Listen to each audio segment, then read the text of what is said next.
Good evening. It's Monday, August 10th, 8:44 p.m. And what I'm going to notice as we said it, let's take it the latest news, latest reports. We have a lot to cover today.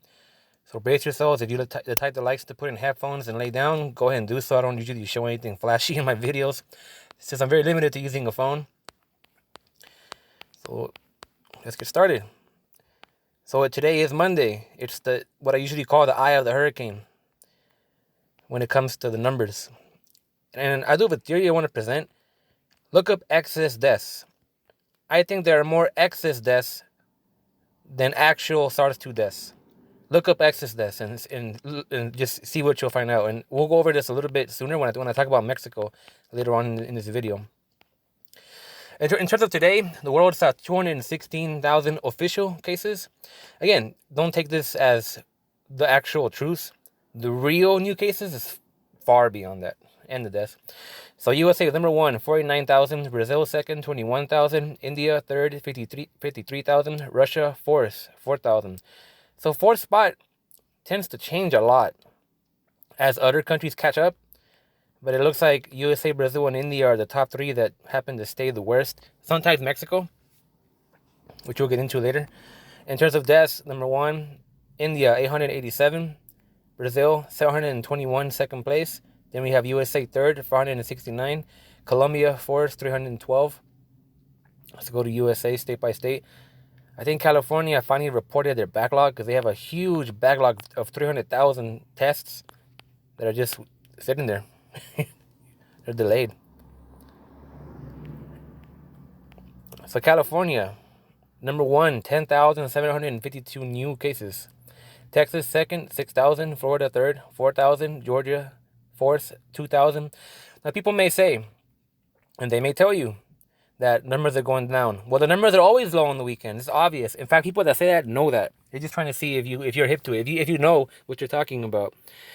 And the numbers are only as good as the country or state can test. So if people also tell you, oh, the numbers are so low, well, they're not testing. I mean, if you look at the total tests, they make no sense in comparison to the numbers of what confirmed, and nothing makes sense. Testing is horrible. This is not even close to what it really is like. Now, in terms of deaths, number 1, Texas with 112. Second, Florida, 96. California third, 88. Georgia fourth, 30. And we can't forget, the military has almost 2,000 new cases, 1 more deaths.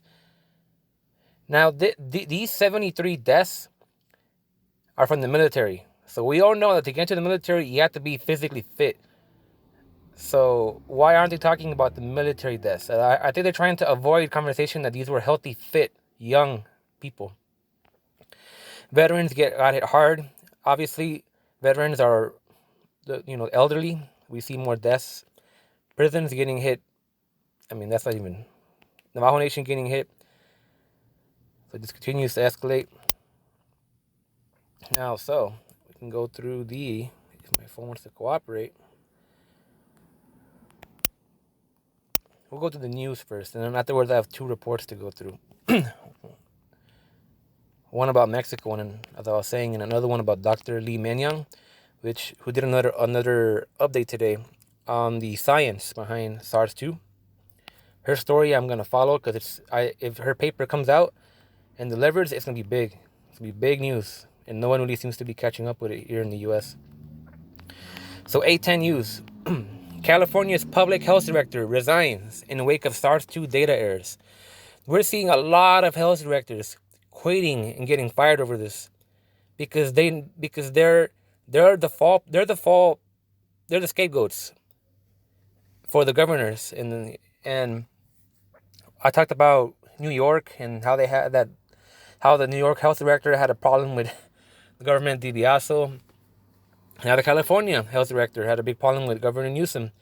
And Newsom said, and if you go to the archive link and you check the source, Newsom, he agreed with the reason why she left, but they didn't really get into it. So it's a common trend all over the world with health directors. Brazil, I think, already went through like 4 or 5 health directors, just to give you an idea how bad it is there. Fourth, Louisiana child has died from SARS-2 linked illness, officials say. August 8, Wuhan media reported that the civil affairs system requires all departments to reserve protective supplies for more than 30 days by September. This requirement implied that the epidemic will not end and might be out of control again in fall or winter. A lot of U.S. media terminated collaboration with China Daily. U.S. bans WeChat, resulting in people with family overseas in China to turn to other apps like Line from South Korea. American politician says TikTok is currently a major security risk, both to our data security and to our national security. Now, the American government can cry all they want about TikTok. It has its own extensive, sophisticated surveillance programs that it puts down on its own people. So it's hypocritical for the U.S. government to condemn TikTok for the same reasons that reflect on the same actions that they are doing on their own people. First, seeds. Now people in America are receiving mysterious shipments of masks from China. Despite the usage of hydrochloroquine can reduce the risk of contracting SARS-2, there's a lot of media continuing to push fraud studies. Again, if you watch Peak Prosperity, he will go into how these studies that discredit hydrochloroquine are fake studies, saying that it doesn't work, despite that many government officials, including from China and the US, use it and continue to do so. So I'm not saying that hydrochloroquine is the cure, but it can save your life. And you can see the success in countries that have taken it, within those who have taken it, that they survive the dying from the virus. The U.S. Postal Service said it has lost $2.2 billion in the 3 months running up to the end of June amid the SARS-2 pandemic, with the Postmaster General warning the agency is in a dire financial position.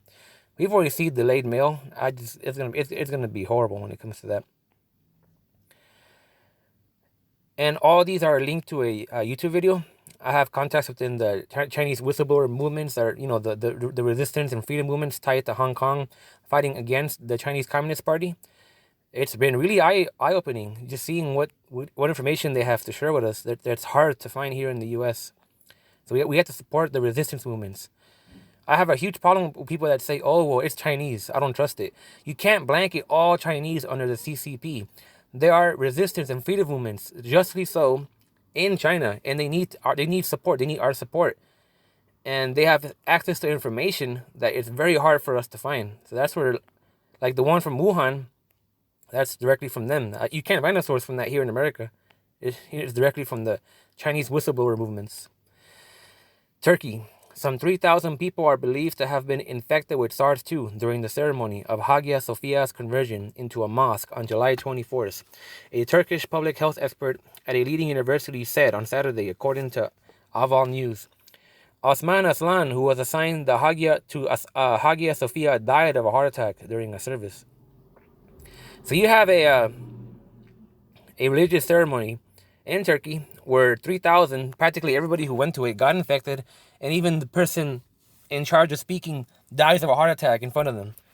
So this is one of the worst horror stories I've ever heard as a result of the virus. Additional, the number of Texans being tested for SARS-2 has fallen sharply in recent weeks, a trend that has worried public health experts as officials consider sending children back to school while thousands more Texans are infected each day. This is an important article that points out something that is overlooked. There are places testing less but having even more positive, showing that the virus right now is going out of control and testing is unable to keep up with it. That's what this means. And it's deliberate. These states and countries are deliberately not testing because they don't want to suffer any more economic damage and are willing to let you and your family die as long as they make more dollars. Antonio Banderas tests positive for SARS-2. Now, if you're in the Latino community, that would matter to you. New video from Utah reportedly showing local college students not taking the pandemic seriously is causing several lawmakers, other local officials, and community members to sound the alarm on Twitter. Young Dumb, the irony, a Provo-based party company, threw the underground dance party on Friday. Or sorry, more like what a fitting name to a company that throws parties. SeaWorld Entertainment saw both its revenue and attendance plunge by 96% during the second quarter amid an unprecedented closure of its 12 parks due to the pandemic. The company reported Monday revenue was just $18 million compared to the $406 million reported for the same period last year, a drop of nearly 96%, while attendance was a paltry 300,000 at a time when SeaWorld parks would have normally drawn several million visitors. Hawaii, the Honolulu Police Department launched a HPD SARS-2 hotline and email that started on August 9th at 10 a.m. HPD reports it got more than 300 phone calls and about 80 emails reporting possible violations in the first 24 hours. It's amazing. New Jersey, homeowner who cops warned about SARS-2 orders charged after 250-person pool party. Deserved it, absolutely. New York government Cuomo rejects independent investigation of nursing home SARS-2 deaths as political. Again, this so-called progressive government Cuomo from New York, his handling of the virus was pathetic. He knows that he is at fault big time for what happened in the nursing homes, and this is just him trying to cover it up. He is no progressive, and he is no hero. I hate hearing that about him. And now two more reports, and then we'll end. The first one will be the one on Mexico. So CBG report number 77. Get in the hospital, Mexico. I'd rather stay at home and die. A fear of hospitals is leading many Mexicans to delay treatment for SARS-2 until it is too late for doctors to help them. Thousands are dying before ever seeing the inside of a hospital, government data show. Succumbing to the virus in taxis and on the way there or in sick beds at home. I've seen that a lot in South America. People just dying in the parking lots, dying outside the hospital, dying in the hallways. Don't even test these people. Why the fear? Nearly 40% of people hospitalized with confirmed cases of the virus in Mexico City, the epicenter of the nation, end up dying. Government data show a high mortality rate. As a result, many Mexicans are enraged and filled with distrust with the healthcare system. The distrust is so pronounced that relatives of patients in Ecatepec, municipality outside Mexico City, stormed the hospital in May, attacking its employees, filming themselves next to bags of corpses, and telling reporters that the institution was killing their loved ones. But many people who die at home in Mexico, or even on the way to the hospital, are never tested for the virus. So they are not counted as SARS-2 victims. Instead, they fall into the statistical black hole of fatalities that are not officially tied to the pandemic, resulting in what has been found to be an enormous amount of excess deaths in Mexico. I'm telling you, if you want to know the real death toll of this virus, check out the excess deaths. Excess deaths in a country reports to you this year how many more people died on average compared to the years before. And every major country has reported so many excess deaths. And it's the suspicion that the majority of those are either directly or indirectly tied to the pandemic. That's what I'm telling you. I think that there are more excess deaths from SARS-2 than actual official in the data. I think China alone has possibly could have more deaths than the official, what we have, like 700,000, 800,000. Adding to the deaths is the hugely popular President Andres Manuel Lopez Obrador. Said he uses religious amulets and is clean conscious to protect against SARS-2.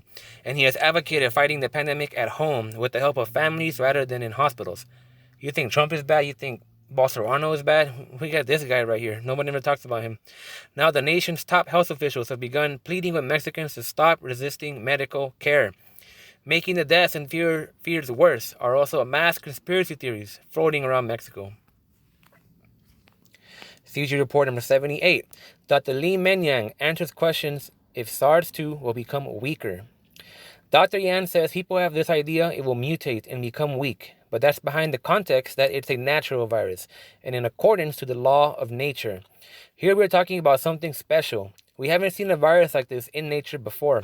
We analyzed the genome and we saw the evidence. This virus did not come from nature and it's already been modified through lab techniques. And they even left evidence inside. In my scientific report with my scientist team, I will show it to people. She also says humans just happen to be the best host in the world for SARS-2.